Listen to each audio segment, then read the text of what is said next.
ಅಮೆರಿಕಾದಲ್ಲಿ ನೆಲೆಸಿರೋ ಭಾರತೀಯರ ಮೇಲೆ ಅಲ್ಲಿನ ಸ್ಥಳೀಯರಿಂದ ದಿನದಿಂದ ದಿನಕ್ಕೆ ದಾಳಿಗಳು ಹೆಚ್ಚಾಗ್ತಾ ಇದ್ದಾವೆ. ಭಾರತದ ಧ್ವಜವನ್ನು ಹರಿದು ಹಾಕೋದು, ಭಾರತೀಯರು ಕಂಡು ಕೂಡಲೇ ಹೀಯಾಳಿಸೋದು, ಹಿಗ್ಗಾಮುಗ್ಗಾ ಥಳಿಸೋದು, ಹೀಗೆ ಅಮೆರಿಕನರು ಮತ್ತು ಅನಿವಾಸಿ ಭಾರತೀಯರ ನಡುವಿನ ಸ್ಟ್ರೀಟ್ ಫೈಟ್ಗಳು ಈಗ ಕೇವಲ ಆ ಹಂತಕ್ಕೆ ಮಾತ್ರ ಸೀಮಿತವಾಗಿ ಉಳ್ಕೊಂಡಿಲ್ಲ. ಟ್ರಂಪ್ ಸರ್ಕಾರ ಕೂಡ ವಲಸೆ ನೀತಿಯ ವಿಚಾರದಲ್ಲಿ ಕಠಿಣ ಕ್ರಮಗಳನ್ನು ಜಾರಿಗೆ ತರ್ತಾ ಇದೆ. ಅಧಿಕಾರಕ್ಕೆ ಬಂದಾಗಿನಿಂದ ವಲಸೆಯನ್ನು ತಪ್ಪಿಸೋಕೆ ವೀಸಾ ಶುಲ್ಕ ಹೆಚ್ಚಳ ಸೇರಿದಂತೆ ಕಠಿಣ ನಿಯಮಗಳನ್ನು ರೂಪಿಸ್ತಾ ಬಂದಿರುವಂತಹ ಟ್ರಂಪ್ ಸರ್ಕಾರ ಇದೀಗ H-1B ವೀಸಾ ಪ್ರಕ್ರಿಯೆಯನ್ನು ಮತ್ತಷ್ಟು ಕಠಿಣಗೊಳಿಸಿ ಸುದ್ದಿಯಲ್ಲಿದೆ. ಈ ಎಲ್ಲ ತಂತ್ರಗಳ ಮೂಲಕ ಅಮೆರಿಕಾಗೆ ವಲಸೆಯನ್ನು ತಪ್ಪಿಸೋದು ಟ್ರಂಪ್ ಸರ್ಕಾರದ ಉದ್ದೇಶ. ಇದೆಲ್ಲ ದಿಢೀರಂತಾದ ಬೆಳವಣಿಗೆಗಳೇನಲ್ಲ. ಅನಿವಾಸಿ ಭಾರತೀಯರ ಮೇಲೆ ಟ್ರಂಪ್ ಸೇರಿದಂತೆ ಸ್ಥಳೀಯ ಅಮೆರಿಕನರು ಕೆಂಡ ಕಾರ್ತಿರೋದಕ್ಕೆ ಕಾರಣ ಇದೆ. ಮೇಲ್ನೋಟಕ್ಕೆ ವಲಸಿಗರು ಮತ್ತು ಸ್ಥಳೀಯ ಅಮೆರಿಕನ್ನರ ನಡುವಿನ ಬೀದಿ ರಂಪಾಟದಂತೆ ಕಾಣುವಂತಹ ಈ ಸಮಸ್ಯೆ ಆಳದಲ್ಲಿ ಆರ್ಥಿಕ ಸಾಮಾಜಿಕ ಒತ್ತಡಗಳನ್ನ ಹೊಂದಿದೆ.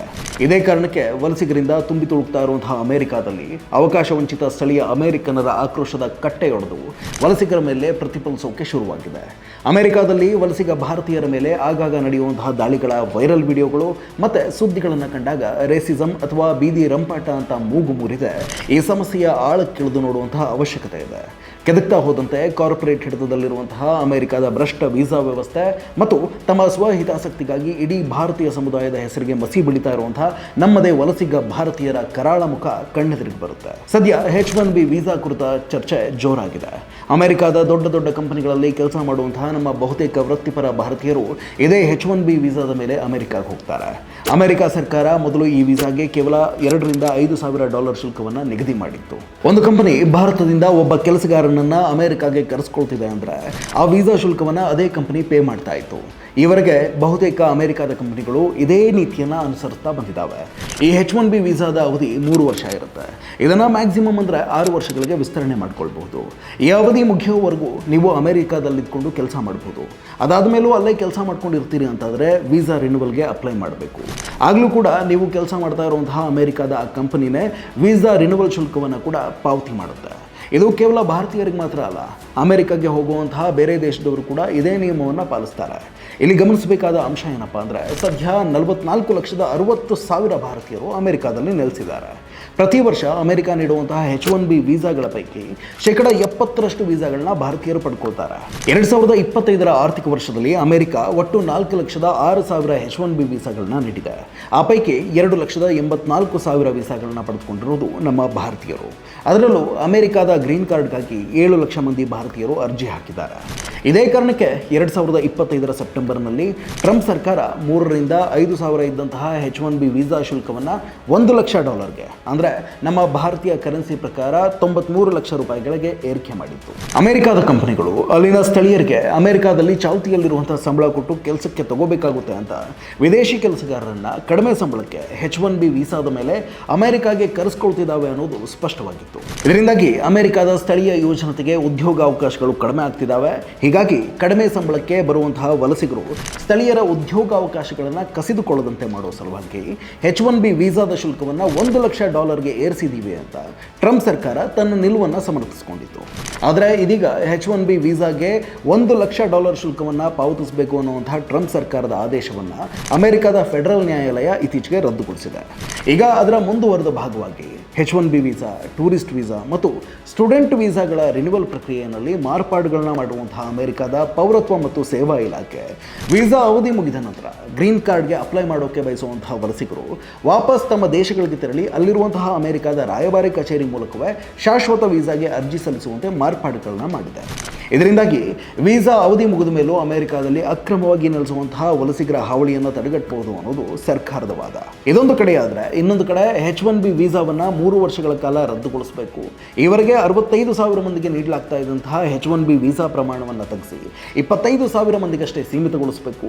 ಹೀಗೆ H-1B ವೀಸಾದ ಮೇಲೆ ಅಮೆರಿಕಾಗೆ ಬರುವಂತಹ ವ್ಯಕ್ತಿಗಳ ಬೇಸಿಕ್ ಸ್ಯಾಲರಿ ಕನಿಷ್ಠ $2 ಲಕ್ಷ ಗಳಷ್ಟಿರಬೇಕು. H-1B ವೀಸಾ ಪಡೆದು ಅಮೆರಿಕಾಗೆ ಬರುವಂತಹ ವಲಸಿಗರು ನಂತರ ತಮ್ಮ ಅವಲಂಬಿತರನ್ನು ಕರೆದುಕೊಂಡು ಬರೋದಕ್ಕೆ ಕಡಿವಾಣ ಹಾಕಬೇಕು ಅಂತ ಪಟ್ಟು ಹಿಡಿದಿರುವಂತಹ ರಿಪಬ್ಲಿಕನ್ ಪಾರ್ಟಿ ಸಂಸದರು ಅಮೆರಿಕದ ಸಂಸತ್ನಲ್ಲಿ ಈ ಎಲ್ಲ ಅಂಶಗಳನ್ನು ಒಳಗೊಂಡ ಹೊಸ ವಲಸೆ ನೀತಿಯನ್ನು ಒಳಗೊಂಡ ವಿಧೇಯಕವನ್ನು ಮಂಡಿಸಿದ್ದಾರೆ. ಅಮೆರಿಕ ಸರ್ಕಾರ ವಲಸೆ ನೀತಿಯಲ್ಲಿ ಹೀಗೆ ಕಠಿಣ ಮಾರ್ಪಾಡುಗಳನ್ನ ತರ್ತಾ ಇರೋದಕ್ಕೂ ಅಮೆರಿಕದಲ್ಲಿ ಹೆಚ್ಚುತ್ತಾ ಇರೋ ಭಾರತೀಯರ ವಲಸೆ ಪ್ರಮಾಣಕ್ಕೂ ಭಾರತೀಯರ ಮೇಲೆ ಅಮೆರಿಕನರು ಇನ್ನಿಲ್ಲದ ಅಸಹನೆ ತೋರ್ತಾ ಆಕ್ರೋಶ ವ್ಯಕ್ತಪಡಿಸ್ತಾ ಇರೋದಕ್ಕೂ ನೇರ ಸಂಬಂಧ ಇದೆ. ಅಮೆರಿಕದ ವೀಸಾ ವ್ಯವಸ್ಥೆಯಲ್ಲಿನ ನ್ಯೂನ್ಯತೆಗಳನ್ನು ದುರ್ಬಳಕೆ ಮಾಡಿಕೊಳ್ತಾ ಇರುವಂತಹ ನಮ್ಮ ಭಾರತೀಯ ವಲಸಿಗರು, ಅದರಲ್ಲೂ ಪಕ್ಕದ ಆಂಧ್ರ ಪ್ರದೇಶ ಹಾಗೂ ತೆಲಂಗಾಣ ಮೂಲದ ಕೆಲವರು ಉನ್ನತ ಶಿಕ್ಷಣ ಪಡೆಯುವ ಸೋಗಿನಲ್ಲಿ ಹೈದರಾಬಾದ್ ಮತ್ತು ಅಮೆರಿಕದ ಎರಡೂ ಕಡೆಗಳಲ್ಲಿ ಕಾರ್ಯನಿರ್ವಹಿಸ್ತಾ ಇರುವಂತಹ ಫೇಕ್ ಕನ್ಸಲ್ಟೆನ್ಸಿಗಳ ಮೂಲಕ ಫೇಕ್ ಡಿಗ್ರಿ ಸರ್ಟಿಫಿಕೇಟ್ಗಳು, ಫೇಕ್ ಬ್ಯಾಂಕ್ ಸ್ಟೇಟ್ಮೆಂಟ್ಗಳು, ಫೇಕ್ ಇಂಗ್ಲಿಷ್ ಸರ್ಟಿಫಿಕೇಟ್ಗಳನ್ನ ಸೃಷ್ಟಿ ಮಾಡಿಕೊಂಡು ಕಾಸಿಗೆ ಉನ್ನತ ಶಿಕ್ಷಣದ ಸರ್ಟಿಫಿಕೇಟನ್ನು ಕೈಗಿಡುವಂತಹ ಅಮೆರಿಕದ ಕೆಲ ಸೋ ಕಾಲ್ಡ್ ಯೂನಿವರ್ಸಿಟಿಗಳಲ್ಲಿ ಅಡ್ಮಿಷನ್ ಪಡೆದುಕೊಂಡು ಸ್ಟೂಡೆಂಟ್ ವೀಸಾದಲ್ಲಿ ಅಮೆರಿಕವನ್ನು ಪ್ರವೇಶಿಸ್ತಾರೆ. ಹೀಗೆ ಅಮೆರಿಕಾಗೆ ಹೋಗುವಂತಹ ಭಾರತೀಯ ವಿದ್ಯಾರ್ಥಿಗಳ ಪೈಕಿ ಬಹುತೇಕರು ಕ್ಲಾಸಿಗೆ ಅಟೆಂಡ್ ಆಗೋ ಬದಲು ಸೂಪರ್ ಮಾರ್ಕೆಟ್ಗಳಲ್ಲಿ, ಶಾಪಿಂಗ್ ಸೆಂಟರ್ಗಳಲ್ಲಿ, ರೆಸ್ಟೋರೆಂಟ್ಗಳಲ್ಲಿ ಫುಡ್ ಡೆಲಿವರಿ ಏಜೆಂಟ್ಗಳಾಗಿ ಹೀಗೆ ವಿವಿಧೆಡೆಗಳಲ್ಲಿ ಸ್ಥಳೀಯ ಅಮೆರಿಕನರು ಪಡೆಯುವುದಕ್ಕಿಂತ ಕಡಿಮೆ ಸಂಬಳಕ್ಕೆ ಕೆಲಸ ಮಾಡೋಕೆ ಶುರು ಇಟ್ಕೊಳ್ತಾರೆ. ಹೆಚ್ಚು ಡಾಲರನ್ನು ಸಂಪಾದಿಸುವ ಆಸೆಗೆ ಬಿದ್ದು ಒಬ್ಬ ವ್ಯಕ್ತಿ ಗಿಗ್ ವರ್ಕರ್ ಆಗಿ 2-3 ಕೆಲಸಗಳನ್ನ ಮಾಡ್ತಾರೆ. ಆ ಮೂಲಕ ಅಲ್ಲಿನ ಸ್ಥಳೀಯ ಲೋಯರ್ ಮಿಡಲ್ ಕ್ಲಾಸ್ ಜನ ಮಾಡ್ತಿದ್ದಂತಹ ಕೆಲಸಗಳಿಗೆ ಕತ್ತರಿ ಹಾಕಿ ಇಡೀ ಲೋಕಲ್ ಎಕಾನಮಿಯನ್ನು ಆಕ್ರಮಿಸ್ಕೊಳ್ತಿದ್ದಾರೆ.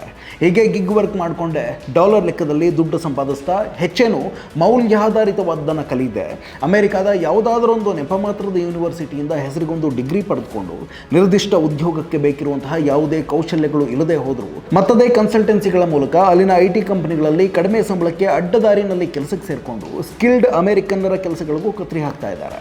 ಲೋಕಲ್ ಎಕಾನಮಿಗೆ ಹೆಚ್ಚೇನು ಕೊಡುಗೆ ನೀಡದೆ ಅತ್ತ ಲೋಯರ್ ಮಿಡಲ್ ಕ್ಲಾಸ್, ಇತ್ತ ಸ್ಕಿಲ್ಡ್ ವರ್ಕಿಂಗ್ ಕ್ಲಾಸ್ ಎರಡೂ ವರ್ಗಗಳ ಆದಾಯವನ್ನು ಕಸಿದುಕೊಳ್ತಾ ಇದ್ದಾರೆ. ಇಂತಹ ವಿದ್ಯಾರ್ಥಿಗಳಿಗೆ ಅಮೆರಿಕದ ಕೆಲ ಫೇಕ್ ಯೂನಿವರ್ಸಿಟಿಗಳಲ್ಲಿ ನೆಪಕ್ಕೊಂದು ಡಿಗ್ರಿ ಕೊಡಿಸುವಂತಹ ಆ ಕನ್ಸಲ್ಟೆನ್ಸಿಗಳೇ ಕೊನೆಗೆ ಆ ಡಿಗ್ರಿ ಹೋಲ್ಡರ್ಗಳ ಪ್ರೊಫೈಲ್ಗಳನ್ನ ಇಟ್ಕೊಂಡು ತಮ್ಮ ಬಳಿ ಇಂತಿಷ್ಟು ಸ್ಕಿಲ್ಡ್ ಮ್ಯಾನ್ ಪವರ್ ಇದೆ ಅಂತ ಬಿಂಬಿಸಿ ಅದರ ಆಧಾರದ ಮೇಲೆ ಅಮೆರಿಕನ್ ಕಂಪನಿಗಳಿಂದ ಸ್ಥಳೀಯ ಕಾಂಪಿಟೇಟಿವ್ ದರಕ್ಕಿಂತ ಕಡಿಮೆ ಮೊತ್ತಕ್ಕೆ ಪ್ರಾಜೆಕ್ಟ್ಗಳನ್ನ ಲಪಟಾಯಿಸಿಕೊಂಡು ಆ ಕೆಲಸವನ್ನು ಡೆಲಿವರ್ ಮಾಡೋಕೆ ಇನ್ನೂ ಅಗ್ಗದ ಮೊತ್ತದಲ್ಲಿ ಭಾರತದಲ್ಲಿ ಸಿಗುವಂತಹ ಸ್ಕಿಲ್ಡ್ ಇಂಜಿನಿಯರ್ಗಳನ್ನ ಬಳಸಿಕೊಂಡು ದುಡ್ಡು ಮಾಡ್ತಾ ಇದ್ದಾವೆ. ಹೀಗೆ ಹೆಸರಿಗೆ ಮಾತ್ರ ಅಮೆರಿಕದ ಕೆಲ ಸೋ ಕಾಲ್ಡ್ ಯೂನಿವರ್ಸಿಟಿಗಳಿಂದ ಡಿಗ್ರಿ ಪಡೆದಿರುವಂತಹ ವಿದ್ಯಾರ್ಥಿಗಳು ಅದೇ ಗಿಗ್ ವರ್ಕ್ಗಳನ್ನು ಮುಂದುವರಿಸಿಕೊಂಡು ಇನ್ನು ಕೆಲವರು ಯಾವ ಕೌಶಲ್ಯಗಳು ಇರದೆ ಅಮೆರಿಕನ್ IT ಕಂಪನಿಗಳನ್ನ ಸೇರಿ ಅಲ್ಲಿನ ಸ್ಕಿಲ್ಡ್ ಅಮೆರಿಕನ್ನರ ಕೆಲಸವನ್ನು ಕಸಿದುಕೊಳ್ತಿದ್ದಾರೆ ಅನ್ನುವಂತಹ ಆರೋಪಗಳಿದ್ದಾವೆ. ದುಪ್ಪಟ್ಟು ಕಮಿಷನ್ನ ದುರಾಸೆಗೆ ಬಿದ್ದಿರುವಂತಹ ಹೈದರಾಬಾದ್ ಮೂಲದ ಈ ಫೇಕ್ ಕನ್ಸಲ್ಟೆನ್ಸಿಗಳು ಅರೆಬರೆ ಬೇಸಿಕ್ ಇಂಗ್ಲಿಷ್ ಗೊತ್ತಿರುವಂತಹ ಇಲ್ಲಿನ ಕ್ಯಾಂಡಿಡೇಟ್ಗಳನ್ನ ಹುಡುಕಿ ಫೇಕ್ ರೆಸ್ಯೂಮ್ಗಳನ್ನ ಸೃಷ್ಟಿ ಮಾಡಿ ಅಮೆರಿಕನ್ ಕಂಪನಿಗಳ ಜಾಬ್ ಪೋರ್ಟಲ್ನಲ್ಲಿ ಅಪ್ಲೈ ಮಾಡಿ ಅಮೆರಿಕನ್ ಕಂಪನಿಗಳ ನೈಟ್ ಶಿಫ್ಟ್ ಕೆಲಸಗಳನ್ನು ಕೂಡ ಆಕ್ರಮಿಸಿಕೊಳ್ತಿದ್ದಾರೆ.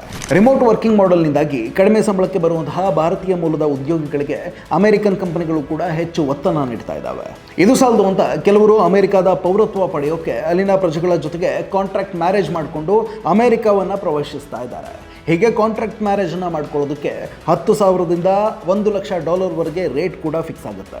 ಒಟ್ಟಿನಲ್ಲಿ ಕೆಲ ವಲಸಿಗ ಭಾರತೀಯರ ಡಾಲರ್ ಗಳಿಸುವ ದುರಾಸೆ ಮತ್ತು ಅದಕ್ಕಾಗಿ ಅವರು ಆಯ್ದುಕೊಂಡಿರುವಂತಹ ಅಡ್ಡದಾರಿಗಳು ಅಮೆರಿಕನ್ನರ ಬದುಕನ್ನು ಬುಡಮೇಲಾಗಿಸಿದ್ದಾವೆ.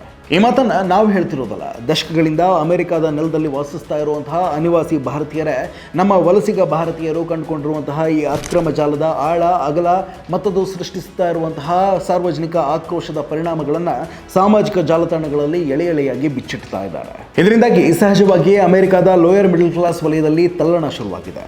ಸ್ಥಳೀಯ ಅಮೆರಿಕನರು 1 ಗಂಟೆಯ ಕೆಲಸಕ್ಕೆ $100 ತಗೋತಾರೆ ಅಂತಾದರೆ ವಲಸೆ ಕಾರ್ಮಿಕರು ಅದೇ ಕೆಲಸವನ್ನು $70ಗೆ ಮಾಡ್ತಿದ್ದಾರೆ.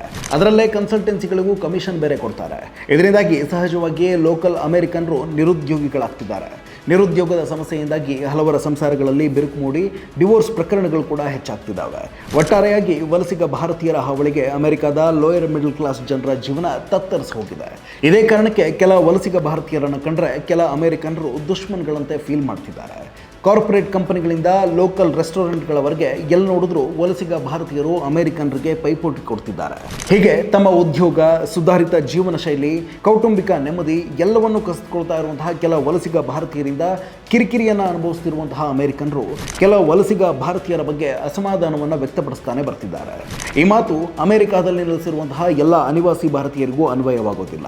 ಅಮೆರಿಕಾದಲ್ಲಿ ಘನತೆಯಿಂದ ವೃತ್ತಿಪರ ಬದುಕು ನಡೆಸ್ತಾ ಇರುವಂತಹ ಅಲ್ಲಿನ ಎಕಾನಮಿಗೆ ಕೊಡುಗೆ ನೀಡ್ತಾ ತಾವು ದೊಡ್ಡ ಮಟ್ಟದಲ್ಲಿ ಡಾಲರ್ ಗಳಿಸ್ತಾ ಇರುವಂತಹ ಸೆನ್ಸಿಬಲ್ ಭಾರತೀಯರು ಕೂಡ ಇದ್ದಾರೆ.